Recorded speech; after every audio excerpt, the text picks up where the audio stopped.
अथ दूसरे अध्याय का महत्व। श्री नारायणवाच। नारायण जी कहते हैं कि हे लक्ष्मी, तू श्रवण कर। दक्षिण देश में एक पूर्ण नाम नगर था। वहाँ देव शर्मा बड़ा धनपात्र रहता था। वह साधु सेवा करता था। एक दिन साधु को कहने लगा, हे संत जी, मुझको नारायण जी के जानने का ज्ञान उपदेश करो, जिससे मेरा कल्याण होवे, मैं मौन पद पाऊं। ऐसे संत सेवा करते बहुत दिन बीते। वहाँ एक बाल नामा ब्रह्मचारी आया।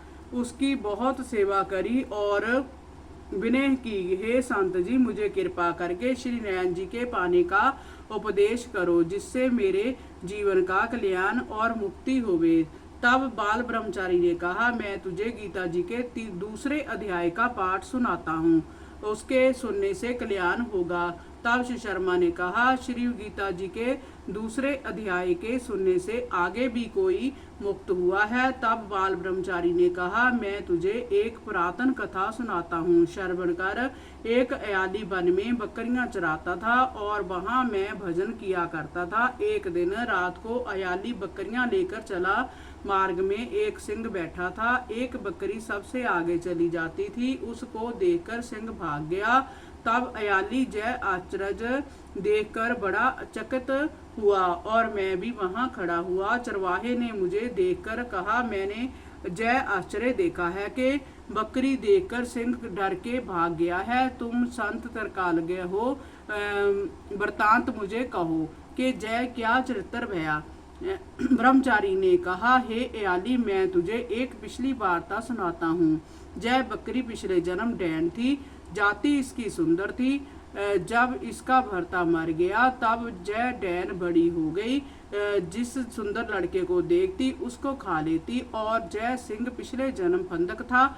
वह पक्षी पकड़ने बाहर गया और डैन भी वन को गई थी। वहां डैन ने उस फंदक को खा लिया। अब वही फंदक सिंह भया और वह डैन बकरी भई, जिसको पिछले जन्म की खबर है। इसलिए बकरी को देखकर सिंह ने जाना कि अब भी मुझे खाने आती है।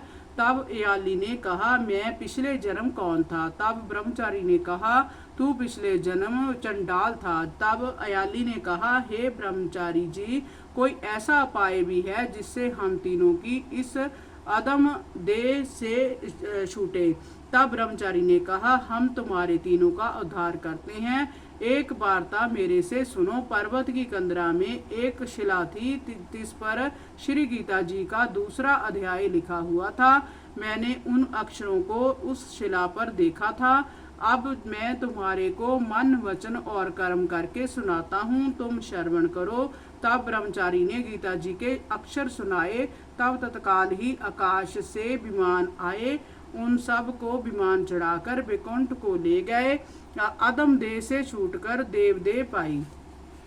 और देव शर्मा भी गीता ज्ञान सुनकर मुक्त हुआ। देवदेह पाकर वैकुंठ को गया। और तब श्री नारायण जी ने कहा, हे लक्ष्मी, जो मनुष्य श्री गीता जी के ज्ञान को पढ़े सुने, तिसका फल क्या वर्णन करिए। श्री गीता जी के श्रवण अथवा दर्शन करने से जीव मुक्ति को प्राप्त होते हैं और पाठ का फल तो और अधिक है। इति श्री पद्म पुराणे सत्येश्वर संवादे उत्तराखंडे गीता महात्म्य नाम द्वितीय अध्याय संपूर्ण। हरि ओम नमो भगवते वासुदेवाय। श्री ओम नमो भगवते वासुदेवाय।